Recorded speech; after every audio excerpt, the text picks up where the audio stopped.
thank you everybody for joining this webinar that I will host together with Doug, which I'm really delighted to have here on board because he's, the master in arc welding, which is really cool. I'll guide you through a little bit to make an introduction, and then I will hand over for a lot of the discussion details about arc welding PowerPac, but also how to set up an arc welding set, etc. and so forth. But to put everything in context, I really would like to start showing what it's all about, why we do this. RobotStudio, I hope you do, but the beauty of RobotStudio and offline programming is, of course, that you can verify your production solutions before they're built. You can test everything in detail, from the robot, from the safety, fixturing, clamping, everything in a virtual environment. And you test and you verify this before you even purchase anything. So, you can really make sure that the solution that you build will be able to produce the things that you want with the right quality, with the right throughput that is needed to the right cost. And that is, of course, the strength and the beauty of RobotStudio. It's both very good for greenfield when you start with a new application, but also when you tune, optimize, and product. What happened here? And that is, of course, that you can work with the existing solution without disturbing it. So you can tune, you can optimize, you can tweak it, and then deploy it without disturbing the ongoing production. And that is, the beauty of it. But how can you be sure that you can trust this result, that the things that you see here? Well, the thing is, of course, the heart and soul in RobotStudio is, of course, our virtual robot controller. The virtual robot controller really gives you, the thing that what you see here on the screen is what will happen down at the shop. It will give you the same motion. It will give you the same configuration, same behavior, but also the same errors. So you can really trust that the behavior, the things that you see here will happen. And together with ABB's superior motion control, that, the robot, really moves as it's programmed. No shortcuts. It's speed independent. It follows the path. It's ideal for processes like arc welding. You can fine tune, you can do that in essence, really to test everything up front to do this. And you simulate, and you test everything, and then you deploy it down to the shop floor. So this is the heart, the soul, the DNA of RobotStudio, our virtual robot controller, and you will see a lot of those things. And Doug will demonstrate how to set the system, how to use it, and how to program it to have your best program ever. So that's a little bit of an introduction. You have RobotStudio, you have it all there. And if you look what we can offer, we have, of course, the RobotStudio base product that you can get for free with your basic programs, program capabilities and configurations and so forth. And then we have the power functionalities in RobotStudio Premium that you subscribe to, and purchase. But that's, the platform products. It's not really a specific application. It's like what a standard product it can do. So on top of this, and now we're starting getting closer to the topic of today, is that you can have apps like CAD converts that can import and export certain different type of CAD formats, but also application-specific PowerPacs that adds logic, skills on top of RobotStudio to really be tailored and for your application. And we do have a bunch of those PowerPacs.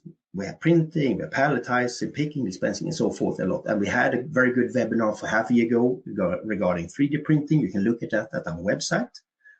But today, we will focus on the biggest one, the biggest applications that we have, and that is about arc welding. So this is putting everything in a context. So now I will hand over to my colleague, Doug, who will walk you through a little bit how to do this, how to set up everything, and how to demonstrate this. So Doug, buckle up. The floor is yours, and I hand over to you a little bit on this one. Thanks, Magnus. Good morning, afternoon, evening, everybody. Yeah, my name's Doug Hickson, applications manager in industries in the US. I've been with the company over 20 years and also a RobotStudio user for that long. Background is in metal fabrication, and I think I've been a Arc Welding PowerPac user for just as quite as long as I've been here at ABB. So what I want to talk to you today is a little bit about the PowerPac. There's actually two Arc Welding PowerPacs. We can go to the next slide, please. Or do I click it? I have control. I apologize. So we have two PowerPacs. I'm going to discuss today on the second one. The first one has been around since the inception of the latest RobotStudio that we know today, back in 2004. Arc Welding PowerPac 1. PowerPac 2 came out in 2018. It's a little bit different than the other. It actually brought up a lot of questions as far as which one are you going to present, Doug? So the idea, though, is to go into PowerPac 2 because this is the one we're going to do and move forward with. And I'd like to talk a little bit about that, show you how to use it, and see if we get some of those people that were really excited about the first one a little bit more engaged in the second. So one of the couple of things that are a little bit different with this one than the other is this is a robot-centric offline programming method compared to a traditional click-based start point, end point weld. It leads through, if you will, the robot, as opposed, and you'll see in my demonstration, as opposed to programming the positions first and figuring out how to tie them in. We use CAD paths called process markups. It's a geometry-based tool or CAD-based tool to create the lines in advance and plan out your welds prior then to doing the program. So when you're in the programming phase of this exercise, that you can quickly turn around your welds and then also export those out CAD pieces for future use. A couple other unique features or benefits of using this, like Magnus was saying, enhances our current RobotStudio product with macros that have tool paths and process templates, so we can quickly, with clicks, get the tool angles that we're looking for and weld parameters that we're wanting to pass through. And last but not least, we have true digital twin capability with this. A rather unique hidden feature within the Arc Welding PowerPac 2, which I use across all applications. So since I'm a user of PowerPac 2, you can connect to any real controller. And if you have the CAD model with it, you're able then to run the virtual robot with all your CAD and smart components and things like that real time with it. And you can even pass signals across from the physical robot into the RobotStudio virtual environment. So from opening and closing clamps to demonstrating the weld, etc. So I want to go one more slide, and that is just for those that are interested in the differences between the two. There again, the second one had come out in 2018, but the first one's still around too and in use. It only the first one supports just the IRC5, where the second supports both IRC5 and OmniCore controllers. Both have tool angle, tool path emphasis, like I described in the previous slide. And both support, well, one supports the production manager programming structure that we use in our FlexArcs and other applications.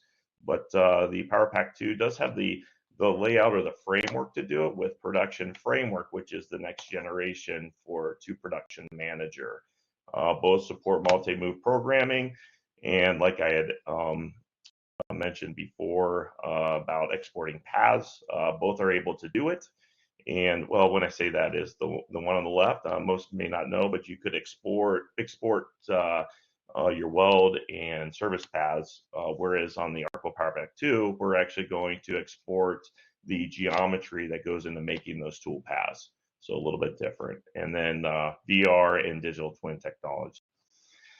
So without further ado, let's get started. I've broken this up into two different segments. One will be as creating an arc welding station, an application as shown here in the slide. And then part two then will be as using the PowerPac then to create an actual weld program that could be downloaded later into a robot. So let's go ahead and get started. I'm going to share my screen.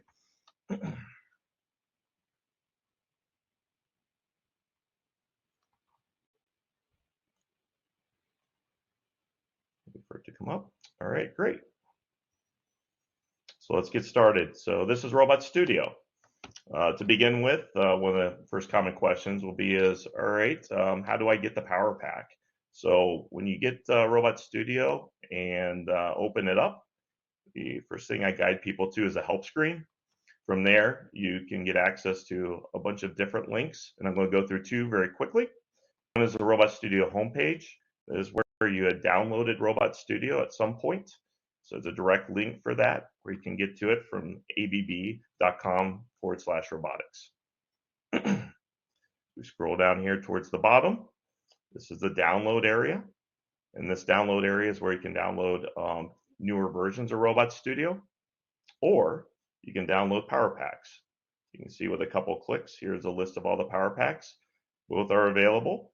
And we just had a new release, I believe, for 24.3 is just coming out. So be on the lookout for that. And you want to keep your PowerPacs current with the current version of RobotStudio. Okay. Going back to here, another link that you'd want to refer to when you get into the for the newcomers and newcomers to even the PowerPac. There's tutorials as well. So if you want to get started, here's some get started ones in 30 minutes. But scrolling down a little bit further is the Arc Welding PowerPac tutorials. There's about, I don't know, close to an hour worth of material there. So things that you want to get a little bit deeper into, have questions about, feel free to peruse through those. Okay. So what I'd like to do to get started is to create a new station. So what we're going to do here is set up the station in order to program it with the Arc Weld PowerPac. And I promise you, I'm going to try not to skip any steps. So we're gonna see this is as organic as it can be, which I think is necessary when you're trying to, replicate this back at at home or in your office. So we're going to start out with a 2600 ID robot. It's a common arc welding robot for ABB.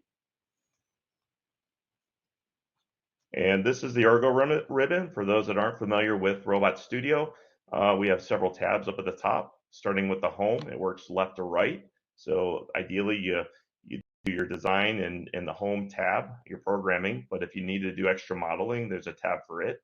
And then working your way across, there's a simulation phase, controller, which would be configuring your virtual or physical robot, and then programming with our programming language called Rapid. So it's meant to be a very flow-oriented left to right feel.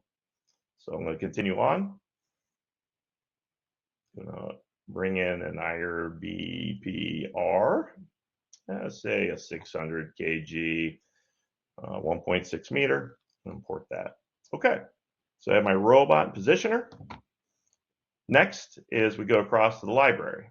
So I made a little quick AWPP webinar library to bring in the things. So I'm going to bring in my palette, so I know where to place these objects too, right? So I got my palette. So let's see, go ahead here and let's move the positioner relative to the palette. Okay, let's zoom in here. Snap center. Actually, I don't need to snap center first. I am just going to move it up to be on height with the palette. There we go. And now I'm going to place it in position. Snap center.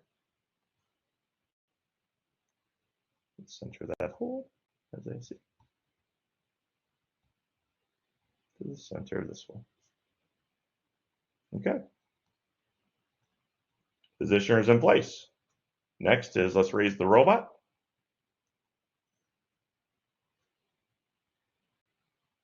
So from the floor onto the riser. Great.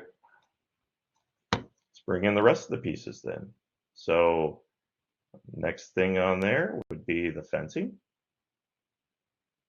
And for those that may not be familiar with some of this, you can see I can click right through. You can turn off the settings, selectable in 3D view or not. So I turn mine off by default for the wall, so I can click straight through, so I can have a nice looking background. Okay, So let's continue on. Home, we're bring in bring in a torch. I think that would be good. And you see the weld gun torch is down at the base in the 000 of the station. We're going to change that. We're going to attach it to the end of the robot to then reference the 000 of the tool flange by simply dragging and dropping. And it's going to ask you on update. You're going to say yes. Now there's demonstrations on how to build tools and stuff. I think that's part of the getting started as well, and also covered in our training class. So those are the first three things. So we brought in our components, we brought in our cell, and we brought in our process tool. Next, let's go ahead and create a controller. But before we do, we need to know what kind of software we need to be able to run this virtual controller. So where we keep that software is under the add-ins tab. A little bit different because we're going to go with the OmniCore. You need to make sure you download the latest version of the OmniCore software, robotware for the OmniCore software. If you're working with the IRC5, you can do the same thing. But let's focus on the OmniCore. One big difference from the OmniCore to the IRC5 is we're even putting our processware on here. This is where we can put continuous updates throughout the year. We don't have to follow the same track as the robotware releases, which are approximately twice a year. So if you haven't added any of these, there's the Arcware for OmniCore. You can add it right here, download, and it'll install it for you. And same way with the Bullseye. You just have to have that software present, and there's other applications and things here too, from power sources, etc. Just keep in mind, because we have two versions going on, you can see with Fronius, there's a Fronius TPSI, that's going to be the IRC5, anything designated OmniCore is for, as you know, OmniCore. Okay, let's continue. So again, going across the ribbon, we're going to go to virtual controller from layout. And let's designate with a VC for virtual controller, especially when you have a carbon copy of a physical robot. Usually it's the serial number afterwards. I'm going to say IRB 2600 ID and a 600R just to describe what we're doing. And I'm going to browse into the folder that I had created, the virtual controllers, and this will be the first one in there. Here's where you can select your robotware. So we're going to go with the latest OmniCore version and the V250 XT, which is over here on the side. I'll show you that in a minute. And next, there's the components. Same task, same programming task. So the positions will be part of the robot position. It could also be separate. Now, last option before I'm going to click customize options. The reason is because only in here are the ability to control the robot. There's nothing in addition to it. So we need to add functions and features. I'm going to hit finish. And it's going to build the controller.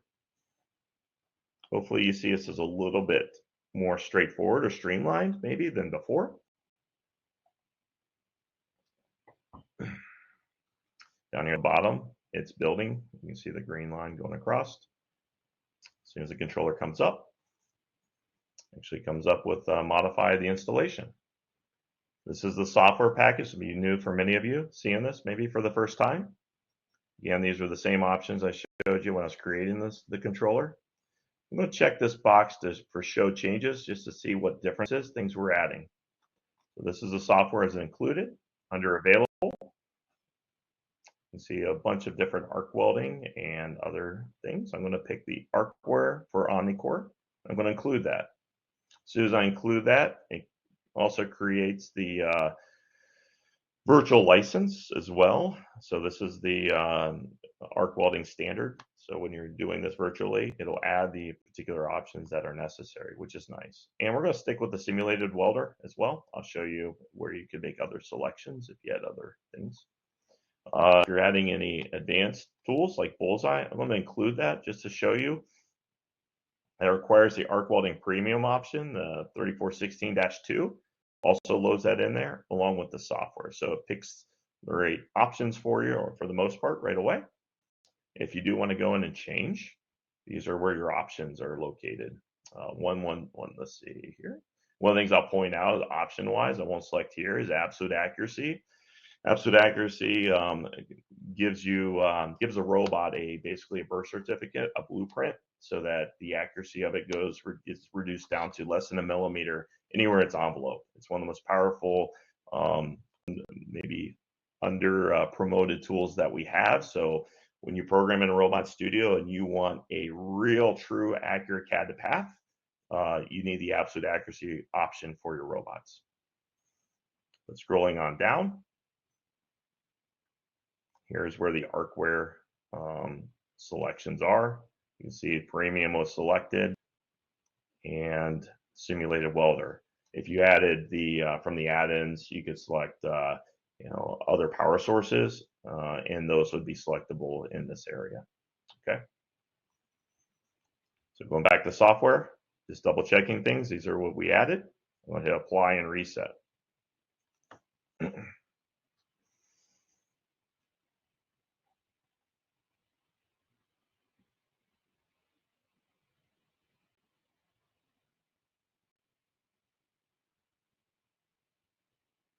Down here in the bottom right corner is what I'm looking at now. The controller starting, and once it's complete, we'll get a green icon.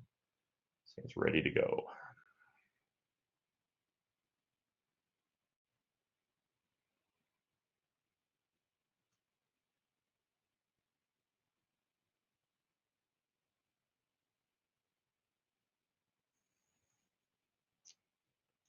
So doing this exercise, one of the nice things I've seen with this latest version, I believe with the OmniCore, is it recognizes to the location of the equipment. Oftentimes when we add features and all, we lose reference of the positioner, and so it says the base frame is in a different location. Let me demonstrate. Notice there's no errors, or it didn't pop up any questions when we added these options. But what I'm referring to is this. We are going to jump over to the controller tab for a second, because one of the common mistakes we see with using the positioners is the base frame, the location of the robot with respect to the positioner. One way to check is you go into motion configuration and you look at the controller values of the station and you compare it to the current station values, and nothing's changed. That means the model is in the place that the controller believes it's in. It's 1-to-1, and that's good. However, one oversight, though, is that if you go to station 2, you're wanting to run both sides, which we're not going today. I just want to show you that there is no information for the frame. That frame should be the same as station 1. So I'm going to select this radio button to say use station 1's values. So you can see station 2 and 1 are the same. And check base frame on startup. Leave that. Now it's going to restart the controller.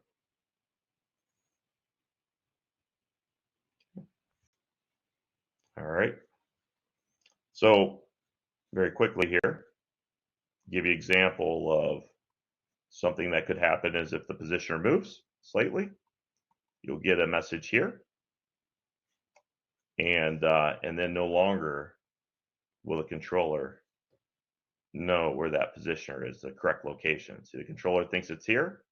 You need to tell it it's in a different spot. There we go. Okay.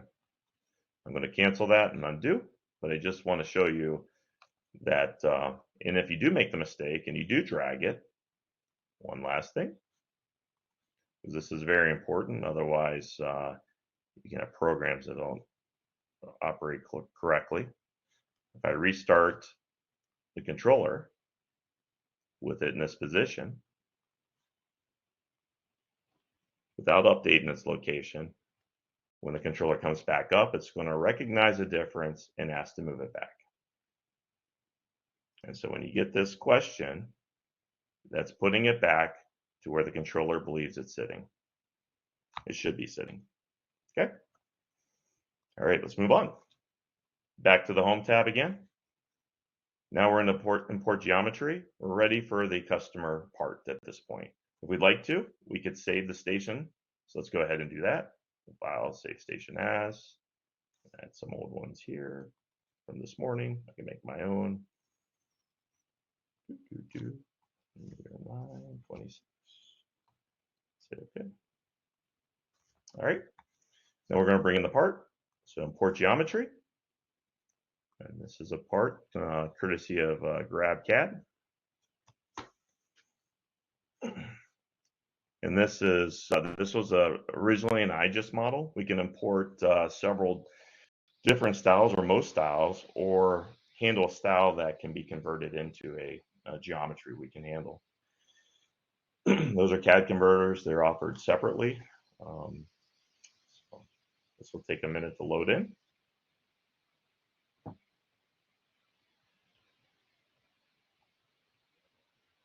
And IGES files are a little bit sloppy generally. That's why it's taken so long. Lots of little surfaces and lines, but RobotStudio does a very nice job in handling it. There it goes. So there's our fixture. Now, next common thing that happens is, how do we attach this fixture to the positioner? Now, if I went and did the same thing with the torch and grabbed this and attached it to the positioner, it says, do you want to update? Yes. It would put it somewhere out in space. Clearly wrong. I'm going to show you how to attach it to the positioner and then have its reference be here the entire time, so you can use it in the future. Save as a library and use it in the future. Let's go ahead and do that. What we're saying is, we're going to click on the coordinate system here, or in here. We're going to modify, set as UCS. That's our user coordinate system. It's a free coordinate system. We can just move around as we like. We'll grab the part. I'm going to modify. I'm going to place 1 point, selecting the user coordinate system, and then snapping to the center of the flange that we want to marry to the positioner. I'm going to hit apply, because 0, 0, 0 will be the center of the flange. Hit apply. Now it's right there. And you would be able to do it that easy as well. You may have to adjust your rotation of your tooling 90 degrees or something like that, but it should be rather straightforward. Now here's the trick. So now that you have that position, remember that origin had us way up in here. It doesn't matter where the origin is. We need to recalibrate the origin to be at the same place that is attached to the positioner. And to do so, you go set local origin. Reference, user coordinate system. We're still in the same coordinate system. And then we're going to zero out this,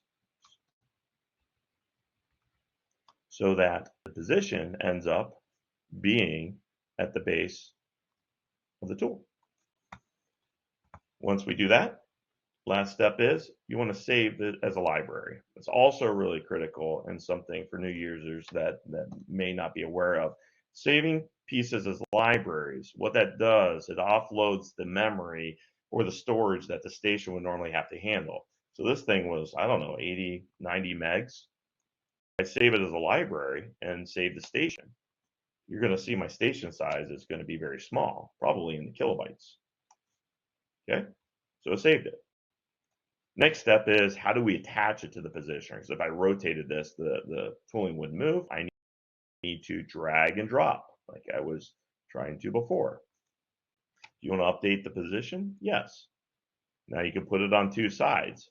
Just for exercise purposes, let's put it on the other side. Let's see if what we did worked. Say OK. And as you see, now the part's on the other side.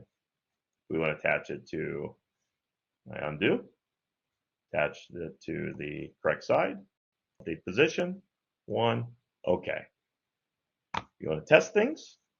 Another nice feature that discovered with this new type of jog that Studio had just come out lately. If you hold down the control and click, it moves it in large graduations. See that? So it's not like a freehand like it was before. So you could do control and shift will give you like 2 different play around with that, a couple different scenarios when you're doing this, either jogging or offsetting, etc. So another thing, maybe new users is, all right, how do I get this UCS out of the way and back on the floor? Right click at the top, set as UCS. Okay. One more thing before we get started into the PowerPac that we need to do is teach a work object. We already have a tool center point that was part of the model of the tool that we attached to the end of the arm, but we need a reference to the part model that we had just brought in. And to do so, going across, we're going to skip this path and target because we're going to do that in the Arc Welding PowerPac. We're going to go to other, and then do create work object. Give it a name. OB, I don't know, part station 1. Does a robot hold the work object? No, the positioner does. Is it moved by a mechanical unit? Yes. Station 1. And is the user frame program, is a user frame program? What that's asking is, are we going to use the positioner's frame as a user frame? And the answer is yes. So we can't program the user frame. We can only program the object frame. The user frame is part of the mechanism. I'm going to go down here, or skip the user frame, go to the object frame, click the 3 points, go to snap edge, and then click on the edge. 1, 2, 3, accept, and then create. Okay. To test things out, there again, I'm going to go to the jog joint. I'm going to hold down my control key, go in 10-degree increments, and you can see the coordinate system moving with it. I can put it right back where I left it. Okay. So that is how to build a station. And all that you see in here is without the PowerPac. And next we'll save this and go into demonstration of the PowerPac. Okay, so what time is it? It's 9:33. All right, looks like we're right on time. So once you install the PowerPac, if you hadn't yet installed it, it'll require a restart of the station. So it's good to save the station. The PowerPac's located under add-ins, the same place where we downloaded the software for the robot controller. There's the 2 PowerPacs, the old and the new. You can see a little bit difference in the icons.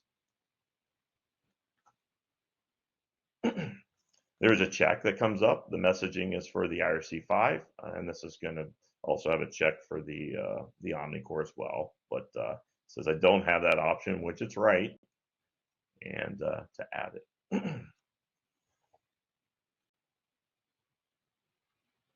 Okay, so let's get into the layout of this. It is a new tab. You can see there's, in addition to the home and all, it's moved it all the way over to the left. So it's front and center focus. If you ever want to close it, you just hit add-ins and then deselect, and it goes away. So very flexible, and bringing it in and bringing it out. Okay. So I mentioned in the presentation briefly that we have a more of a CAD-centric programming method and lead through method, and it involves this markup. And this is probably a little confusing for those that are familiar with the old PowerPac. But let me go through and see if this will make some sense to you. So I push this button again. We're working left or right, just like I showed you before. And what I'm concerned about is building models, building lines where my welds are. So this came in from GradCAD. It's not exactly where I wanted. So I do get some angles. It's not really where the intersection will be. So if you see me adjust tool angles, it's also because this isn't really a good plane to teach on. So update view center, let me go ahead edge, and then click on this, and then it brings up this kind of an AutoPath looking icon. It uses some of those same tools. So I clicked on an edge, told me it's 38 millimeters long. Already done with that line. I just have to answer a few questions because we got to build a CAD model for this based off of that model. If you recognize the name, that's the same name for that model that we just imported from GradCAD. The name, I don't know, I can make it whatever I want. It's called part one, or it's called part one. Okay. Okay. And hit create. There it is. Part one. And then there's the first line. So for the more traditionals in the room, for the Arc World PowerPac 1, there are a list of different types of segments and things. So if you, this is probably not a good one. I'm going to do one more edge here. Maybe I do curve. Let me see here. If that works. I haven't tried that on this particular model. I don't know if that's really worth doing. I'm just going to do edge. Just make sure you highlight it. At least I know the behavior of this one. And just click and click. There it is. So because of the broken up geometry being IGES, sometimes you get those types of things, and you can clean it up, or you can use other templates. But it gives you a true accurate measurement of what it is, length of your weld, which I think is very nice. Go ahead back, just make sure sometimes if I jump around, this will change, and you can go ahead and create. And you can keep doing that. This one I'm going to switch over to one linear segment, a more traditional way. I'm going to snap, multi-snap. So I can snap right on that edge, and then on the end, and snap on that edge. And again, you just want to make sure that it calls up the right one. Okay, so several different ways. More templates are coming with this. So this PowerPac is also invigorated, or this webinar is also invigorated. I think our developers and people throughout and users to, hey, these are the changes we're looking for and want. So, you know, I think it's a very good thing. Let's go do a few more welds too while we're at it. I'm going to go this way. And maybe we do something a little bit different here. Maybe we can change the orientation of the position. Let's see if I got jog on. If I don't have jog on, there it is. I can hold shift. Maybe do about, I don't know, 45 degrees or something like that. Okay. Do the same thing over here. I just didn't need to do that quite yet. Jumping ahead here. Same thing. We'll go on the right side. Let me go back to the easier one with the edge. Click a few more. So you get some path points in.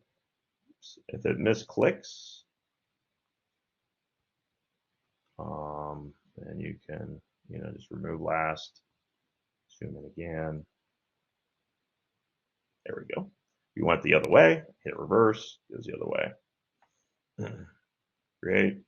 It does support stitch welding and things like that too. I just don't have time to show all of these features. Oops. And then actually, I think I go this way. I think so. And I can reverse this thing, right? There we go. So there's two. Oh shoot, I put it in the wrong spot. So you can see I put it in the wrong thing. I might be able to bring this over, although I'm going to just start over because I don't want to mess that up. And just delete these. Me not paying attention and moving around. So one more time. Make sure I got the right. There we go. 4, 5, and 6. One moment. There's 4. Reverse.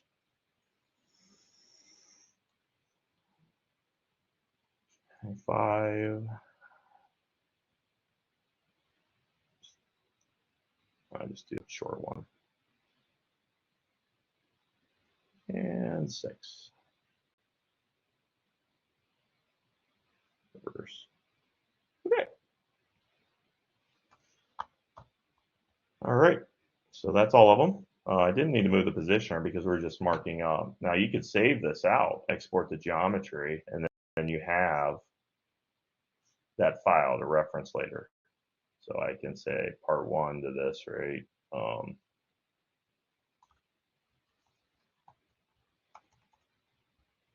So for example, and save it out.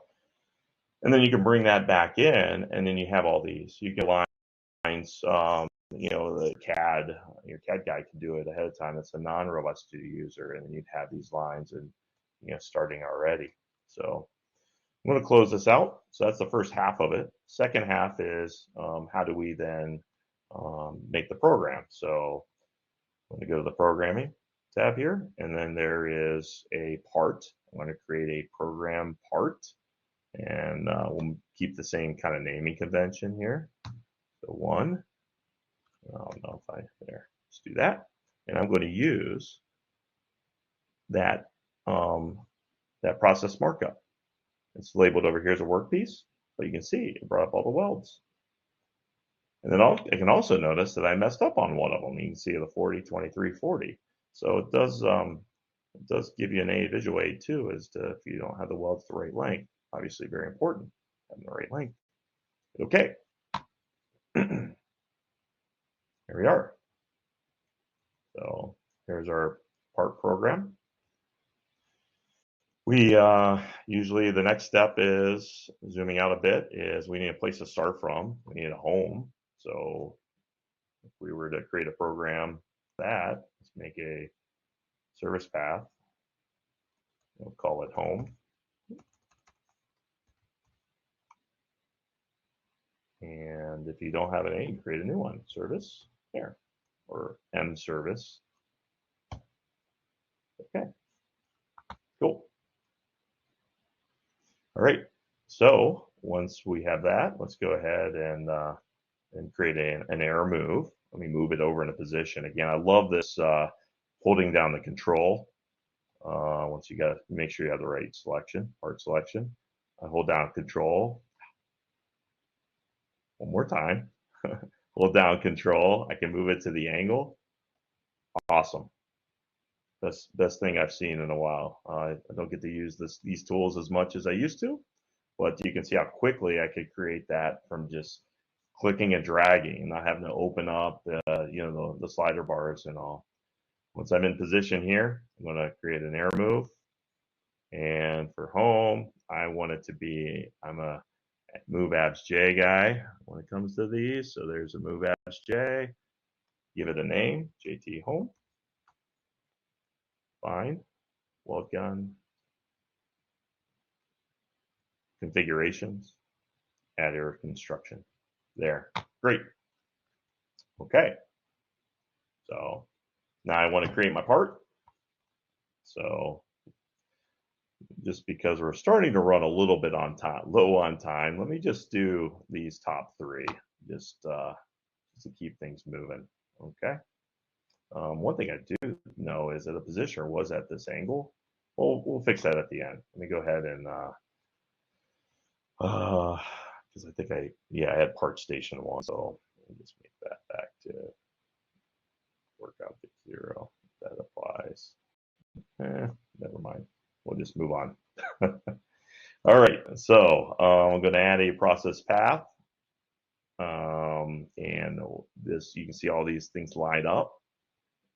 Make sure I have my work object selected there. I just click on the line, and then there's my tool with an angle, because I'm looking to the right side. Check that out. Now I can give it a push. I could put the templates too to make these, automatically do a push right away. Now, when I said robot centric at the beginning, if I scroll down here, you can see I can't create a process path yet. It won't let me. And the reason it won't let me is they want you to go to this position first, set your configurations. So we're going to move robot to curve. Get the angle, move robot to curve. Okay? You can see a preview of doing the weld. Configuration set. Now create process path. There we go. There's my weld. Okay? Do the same thing for the other ones, right? You can go to the next. You can see it's still selected here. Select the process and tool and work object. Process, tool, work object. Click on the line. Now this geometry is flipped backwards. Don't worry, because modeling is never perfect. Kind of get it right. I just match it up. Not never perfect, but oftentimes you have to deal with things like that. Again, there's your push, and you can key in the numbers too. And if I spend a little time, I could clean up the model as well. Again, grab it off GrabCAD. Okay. Go to the next, move robot to curve, move to the next one. If you want to check back and forth, go. Yep. And then let's just do the last. Same thing. Just click on line. All right. Tool is preview is here. Bring it up. That's probably a factor of 90 out. You know, minus 135. I don't know, just guess. That's pretty good. And then a 10-degree push. So that's minus 10 in path coordinates. And then move robot, slides over, and create process path. Good. Dang, where'd my other one go? I must not applied the last one, so I got 2 welds. So we'll stick with 2. Okay.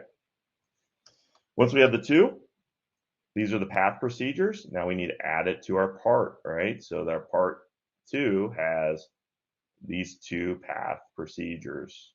Now I need it to go to and from home, so I can drag and drop. Okay.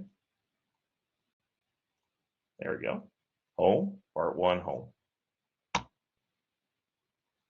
Set as active. Okay. I'm going to then, you can play it by doing this move to. Okay. If I want to fix that positioner, I can edit the external axis values. Do that. Slide that over. Apply. Okay. Let me go back. And you can see I can jump around and still do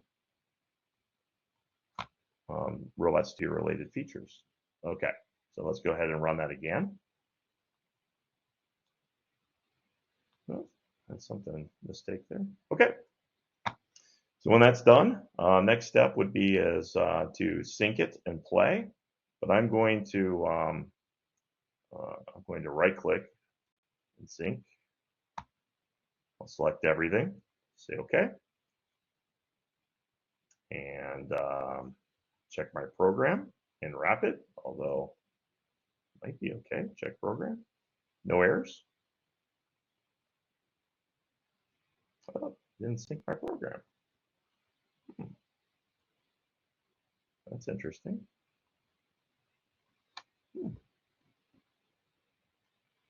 Oh, maybe I got to close.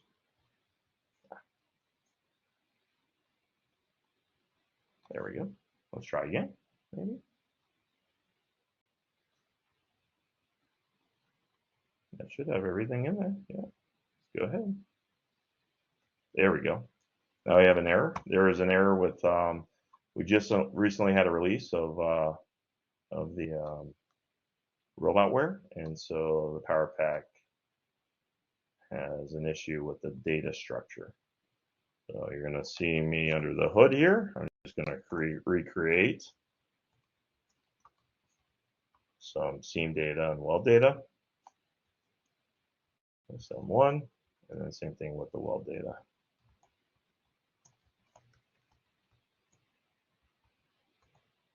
WD1, we'll give it a value of 10. Apply, and then PowerPac 2 does also support the in there the data types, so you can sync back and forth from the virtual to the real. Virtual controller to, I'm sorry, the station. So I can right click on this and sync that back to station so that doesn't happen again. Same thing with the seam, sync to station. Okay. So now when I go back and forth, that wouldn't be a problem. Shouldn't have any errors. Looking at the program again, check program, everything's clean. I'm going to go back to the PowerPac, and we're going to right click, set as a simulation entry point, and then hit play.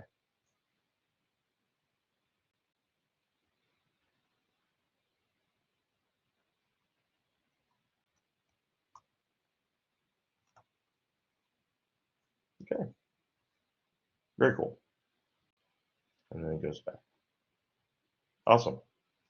So a couple mistakes in a live demo, but now you know it's live, and that was the complete from beginning to end. As you can see, we structured our programs. There's your service with the home, your weld data, and if you're wanting to look deeper into the weld data, you can go to Rapid Data Editor and then look what each component means. If you're wanting manuals on any of this too, like for the welding or whatever, when you download the software, go to File, Help. I didn't show you this, but there's add-ins documentation. So when you downloaded the Arcware for OmniCore, you have the full manual here, and for a lot of these devices that are on there that are released, as you can see, there's the link in for OmniCore, for example. So that one's not out yet, but be looking for that one soon. And one last thing I want to show you, and that is the motion analyzer. And that is, I think, this is where I use this tool all the time. So this allows me to connect to a physical controller and then operate the station. So if I had a replica of this, I could connect to it, and then it would run, the real controller would run this. And why is that important? Well, I can run the Pazon to be inside. I can go into virtual reality. I can trace. I can see when signals happen and don't happen, all of that through there. I can work remotely. Actually feel like I have a camera. I have access to the teach pendant for basic controls. I can answer teach pendant function screens. How do you do that? Step one is this. You go to the controller tab and add another, you had the real controller, you would set up a relation. And then that relation would be here, and you can give it any name you'd like. We'll call it ABB. And then this would be where you'd put the physical controller. Okay. Second is from there is you would then go to your PowerPac and you would hit Motion Analyzer. And then all this would then be connected to the physical robot. And you could just hit start and it will then be one-to-one. That's simple. You can use the trace features and other things in RobotStudio. I believe biggest game changer. So if you want more detail about how to map signals to it and all, it's a little bit under the hood, but I can post a video here this week that would give you a demonstration of that with video and some text. Okay. So that is everything that I have for this presentation. I think I can turn it over to Arvid for some questions. Yes, perfect. Thank you both Magnus and Doug for that very interesting presentation and demo. So at this time, let's go ahead and start with some Q&A. We did have a few questions come in while you were presenting, so we'll start with those. And if you do have a question for the team, please go ahead and put it into the Ask the Speaker part of the chat. We did have some technical issues. I think there was some people that had a black screen. We do apologize for that. I hope it was sorted out in the end there. But let's jump right into the Q&A. From my side, let's start with, there's an asking for the recording of this webinar. It will be sent to all participants as a link afterwards here. So you will get a recording. There was also a question about a pack and go file. I don't know, Doug, do we have that available? Can we distribute that somehow as well? Absolutely. Absolutely. And it's GrabCAD, so nothing's protected. Yep. Yep. Great. Perfect. Thank you. And another question here that came in, why is it called markup? There is already a function called markup in RobotStudio. That's a great question, and we'll take that as feedback. There were a few different references that didn't connect. I think that added to a lot of confusion on how to use the Arc Weld PowerPac 2, quite frankly. Hopefully today I was successful in showing you the flow, and that the names and things, I believe, had a big impact on users' frustration, and and we'll take that as feedback and make those changes.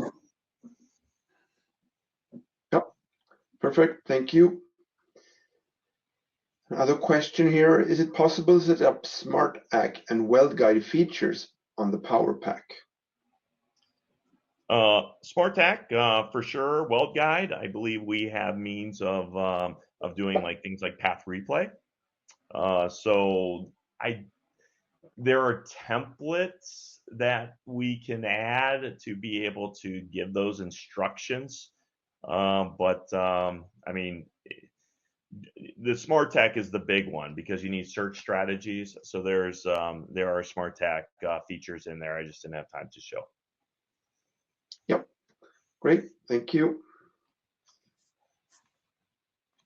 And here, a long one. I would really wish for a function where the positioner turns automatically so that the Z axis of the tool is always best vertical for the best weld quality. Is this possible? Also, an information on how many degree we are off of vertical would be nice when the positioning is more complex. We don't have that capability. That's a great wish. We do have our developer on the line. He did say that we do have an auto align feature that we can auto align these targets and positions to to basically the flat position, right, to gravity. We'll take that back as well. I do have some ideas that that we could do on some improvements there. Definitely understand. We do have some rapid functions that if you are just rotating, that for cladding and other things to be able to say rotate with the tool pointing down, but still being able to do a circumferential weld. So anyway, there are some tools. We'll take that, but we'll take that part back. Yes. Mm-hmm. Perfect. I see a lot of strong new features as opposed to the old Arc Welding PowerPac, but one thing I'm still not sure of is the curve part. It just seems like an extra step to me. Why is this useful? So, a great question. And I thought one of the big advantages of Arc Weld PowerPac 1, you go and make your welds, and then most will just save that information in a rapid module. But you can right-click on that path, right-click on the path in PowerPac 1 and export the entire path. It was an XML though, and then you can bring that path and import it again. So what we were thinking is two things. One is, how do we preserve where we weld when we have a model and we program? Because once you program it, it's really in rapid or in the station, and both of those are somewhat volatile. It's difficult to share or reuse. So the idea with doing it as markup is that we can either have a CAD person outline where the welds are, which is generally done anyway in like a SolidWorks or some other environment, that then we can take and then action off of. And if we can also then program, or program ourselves. Number two is we are working on some enhancements to this PowerPac as well that you can go either way. So you can skip the markup step altogether. I don't know if it came through very clear, but when you saw those different templates where there's edge and curve, there was also where the 2 points and all, and so you can program a 2-point stitch or a circular segment, etc. So the other things too that are beneficial is I did get to show you, but there's a properties tab that tell you the lengths. If you remember in that little preview, the little tool tags give you how long those different stitches are, and we'll give you a cycle time estimation along with it based on the weld travel speed. So how much weld time you're in. So there's some data and stuff that we can extract on it and also act on. So long-winded answer, but there are benefits behind the scenes. And one last point, if you're working in the VR environment, then by simply clicking on these lines too, we already have some basic attributes in place, and then we can act on it working in a virtual reality area. So we approached it from that angle, a robot-centric angle as well. Mm-hmm. Great, thank you. Moving along in the questions, let's see here. Is there option for automatic path generation for TouchSense, laser seam tracking, and seam finding? Automatic path generation with TouchSense, seam finding. We can build those types of tools in Rapid. Nothing that I am aware of, like in the PowerPac, that we're in the midst of developing. Of course, we do have auto path features and things, and collision-free path programming for that matter. And those types of tools that RobotStudio offers can be used, by the way, in conjunction with the PowerPac. So, but for scene tracking and all, those are just just instructions anyway. So much so we can bring in those instructions as needed. Great, thank you. And will the Arc Welding PowerPac 1 phase out, and will PowerPac 2 be capable of all the functions that were in PowerPac 1?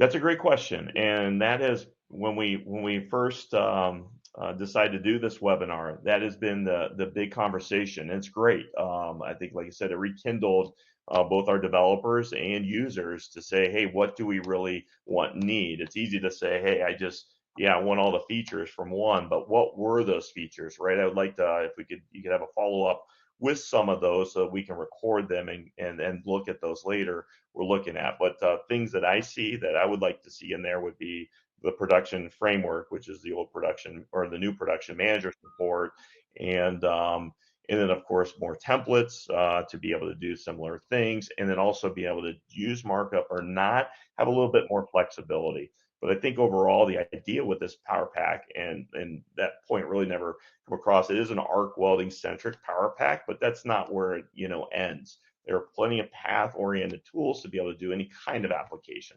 So we're gearing towards that way. There are on PowerPac 1, the way it was built up, it was very, say, tab-centric, whereas if you left and came back into the tab, things would fall apart. There's tracking and redundancies that now need to be eliminated, and PowerPac 2 is using and taking advantage of all the features that we currently have in Studio and future ones. So it was a bit of a recompile on how we do things. But the functionality, I would like to know what that would be so I can pass that on to our team, to continue the development and not lose or take a step back. Mm-hmm. Perfect, thank you. Good questions on that, and we appreciate that feedback because that will only let us know, where we need to focus our efforts. Is it possible to perform a circular trajectory by moving only the plate, external axis, and keep the tool in a fixed position?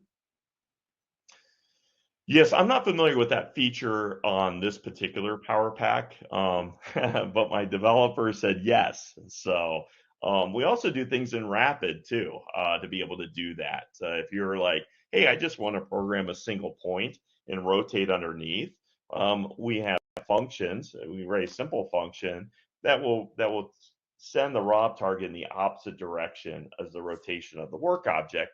So the net result is 0 straight down. So depending on what you're wanting to do, sometimes you'd rather have a code macro than you would actually to program these things in Studio.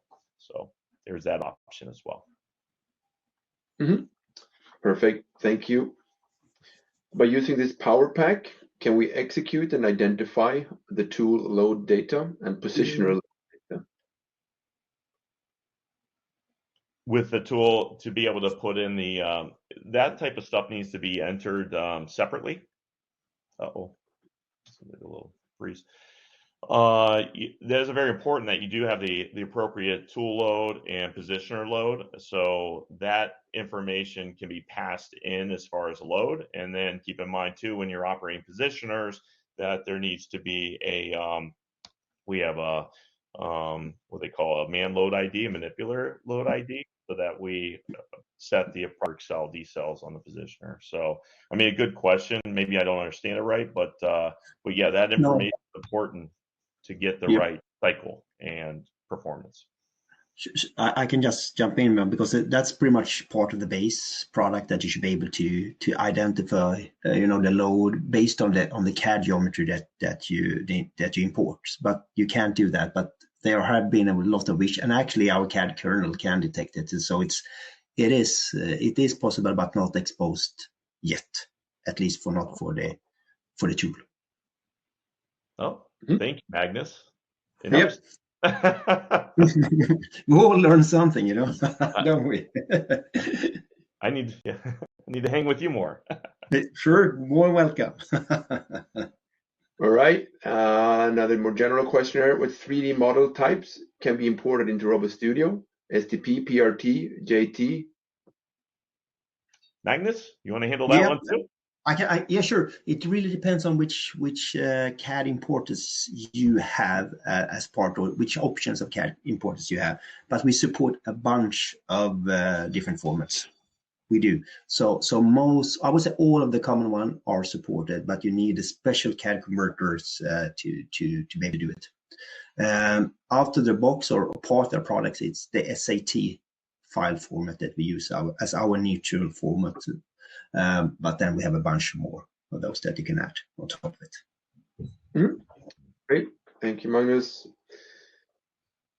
Since PowerPac includes Arcware and Arc Welding, does it include other packages? It includes 1 and 2, the PowerPac. So that'd be all RobotStudio based, right? So in addition to the RobotStudio Premium license, you would need ArcWeld PowerPac license. As far as the software to operate the virtual controller, all that is handled with virtual keys. So that can be distributed across to others. So for example, the request for the Pack and Go, all that I'd be handing to would be, completely public, right? So it wouldn't have any of the licenses or stuff attached with it. If you're wanting to operate on the real physical robot, then you would have to have the appropriate licenses that the software then would work, that built in, in RobotStudio and in the PowerPac. Yeah. All right, I can see we're almost 10 minutes over our allotted time here, but do you guys want to keep going, or do you have a hard stop, or get time for some more questions? Yeah, this is great. I'm This is great. Just bring them on. All right, but let's keep going then. So can we use laser tracking by using this PowerPac? We have built some apps, and I was waiting for my developer to ping in. He was pinging to me on some of the stuff earlier. We do have some tools that we do tracking with, to be able to test and all, to make sure we're set up appropriately from the rapid perspective. Of course, we can't emulate the laser tracking, like what physically you'd see. So we do that currently now.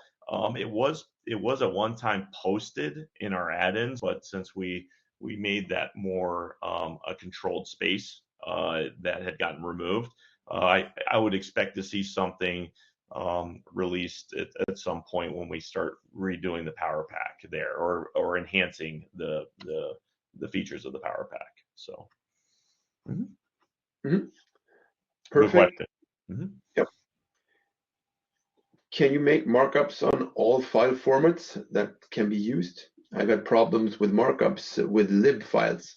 It could also be me doing something wrong, and a smiley at the end. So I would be happy to address it if you wanted to send that particular one. I mean, I don't have a ton of experience these days with the different ones, to be quite honest. So I'm not sure what works and what doesn't, but we could, if you could send one over, we could look at that. That would be fine. Yeah, I think it really depends on the about the CAD format information in the CAD file, etc., etc. So it's just as I said, Doug, it's not easy to say.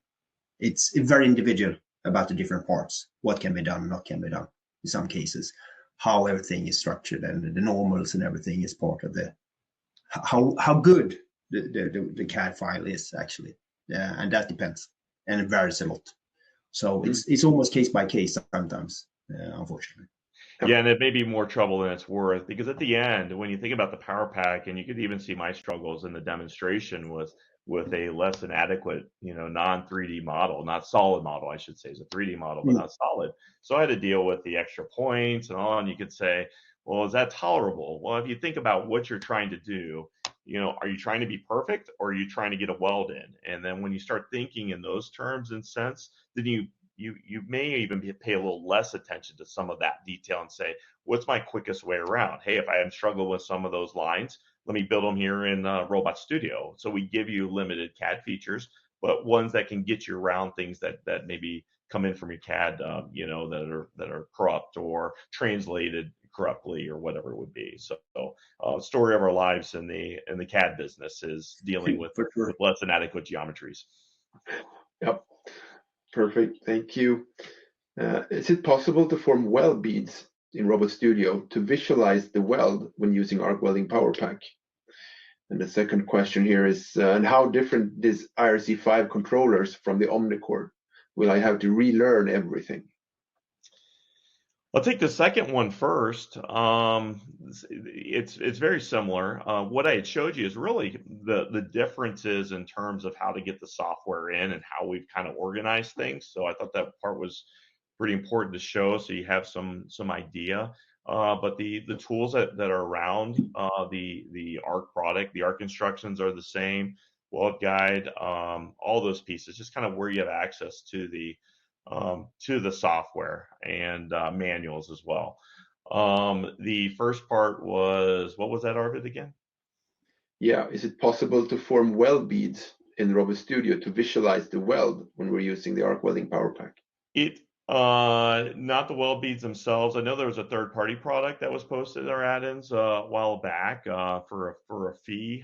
Somebody third-party to ABB. We don't do it. We do have previews of that with those markups, and we still want to preserve the line, because as you saw, if you get this big object, how do you find the center of it? It becomes a little bit in the way. But yes, if you do a preview, it will highlight and put a cylinder around those lines. So we could take that as feedback. Maybe that could be part of an export, like a group of lines and then a group of cylinders. But that would probably be as far as we could go. And then I'm not sure how that would do on a spline. So that might be another negative. If it was a stitch, a straight line cylinder, but a curve, I'm not sure how that would work, if it, at all. Makes sense. Thank you. There used to be a function where you could, through instruction templates, add your own instructions or functions. Is this still possible? Yes.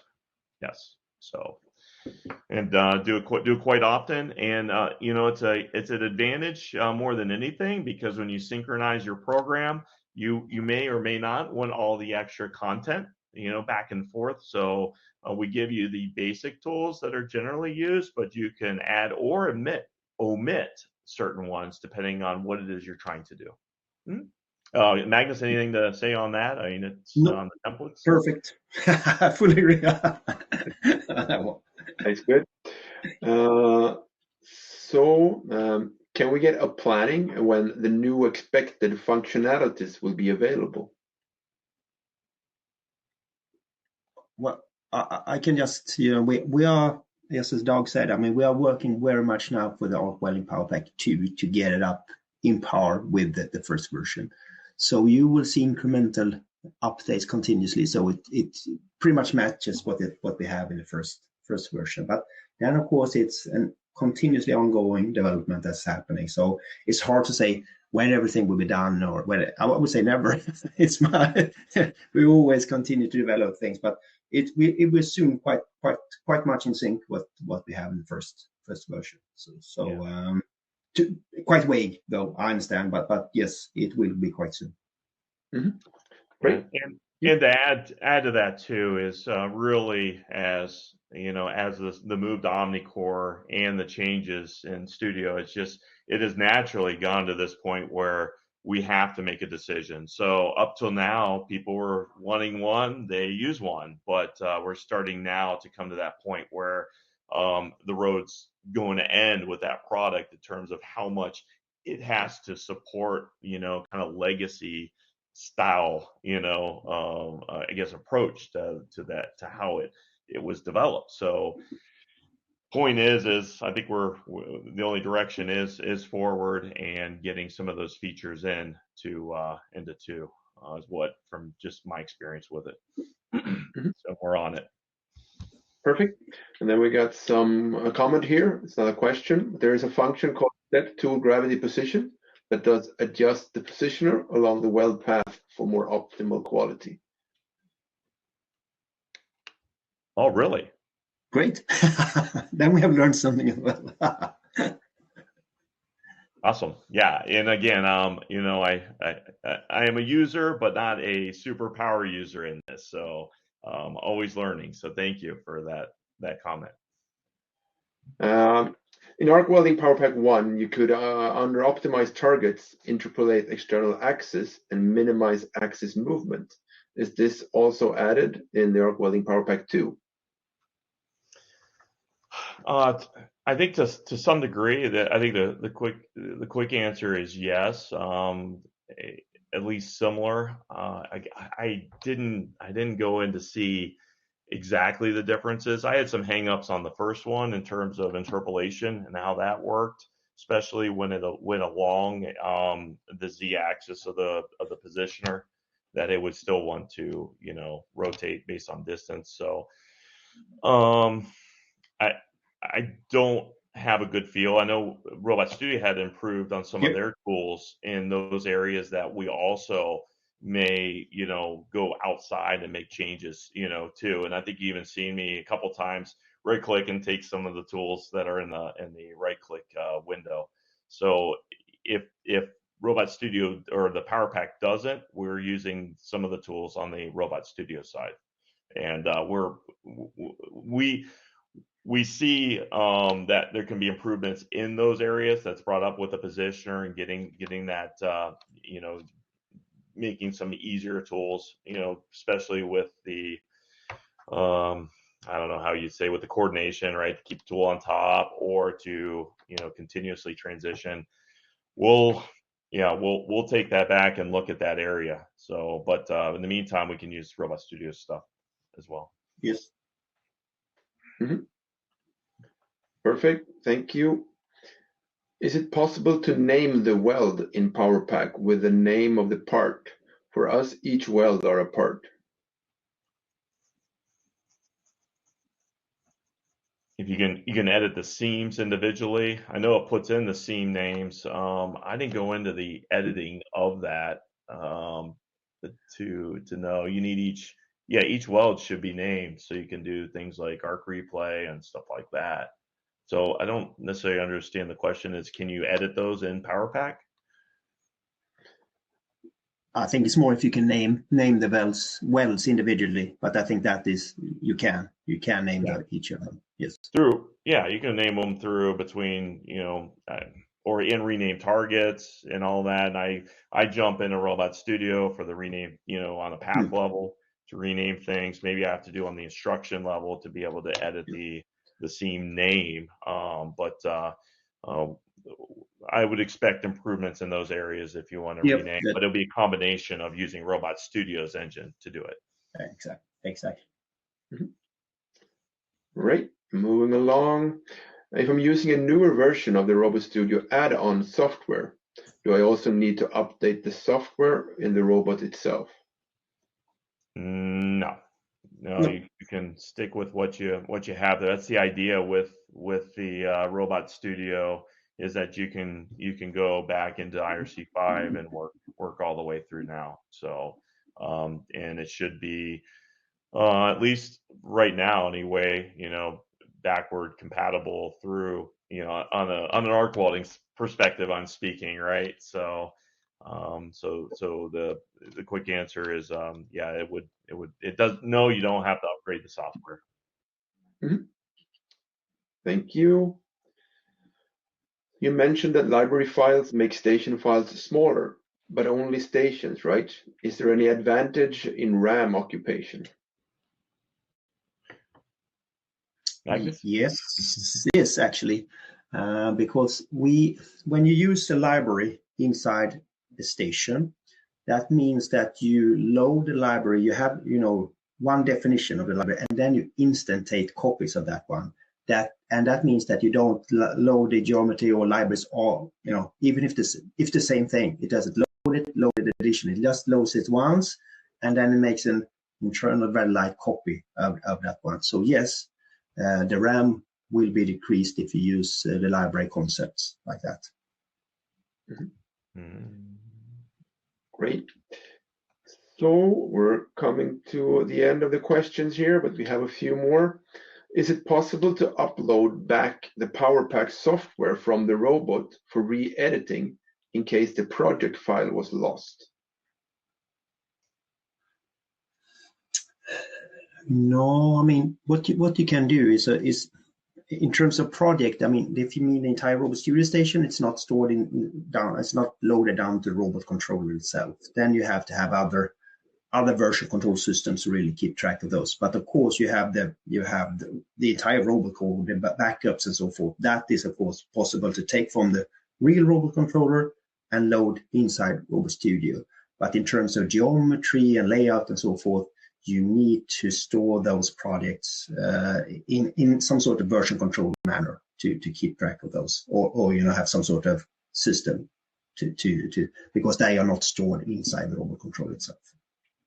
Mm-hmm. Yeah, and then there is a question again: if the webinar is recorded, it is recorded, and there will be made available to you. And then finally, a personal question for you, I guess, Magnus. Are you attending the event this Thursday in Västerås? I will be there in person. So whoever's asking, we will see you there on Thursday. Yeah, it was Robert Nilsson who wanted to know. So yeah, and I think that's the perfect ending then to the webinar. You can meet Magnus in person on Thursday if you go to the event. Exactly. Welcome to Västerås on Thursday. Yeah. I'd just like to hand it back to you now for some final words from this session. So, Doug, would you start? Well, thanks for joining. First of all, it was a pleasure to speak to everybody and to share something I'm very passionate about, RobotStudio, and also PowerPac. It's my background is a user of the tool, so it's from the heart, and I hope that you can take advantage of some of these tools and tricks and tips from today, and hopefully some of the things we were just doing on the side that may or may not have anything to do with what the topic was about that you might learn. So thank you. Yeah. And Magnus? Yeah, I just want to say thank you to all participants spending so much time, looking into this one, and a special thanks to you, Doug, as well for this very interesting presentation. I've learned a lot. So if you want to try and use it, if you want to use more, or you can always go in and request a trial license inside RobotStudio. You can download RobotStudio, you can try it out, and that will include the PowerPac, so you get starting using the Arc Welding PowerPac and all those nice features. And if you want to have some sort of kickstart, visit the tutorials, just as Doug mentioned. You have hours of information there just to get going. And then you can also watch this webinar afterwards to go through the different steps to understand how to do certain things. So once again, thank you very much again for joining us, and welcome back to the next one that will happen end of this year. So thank you.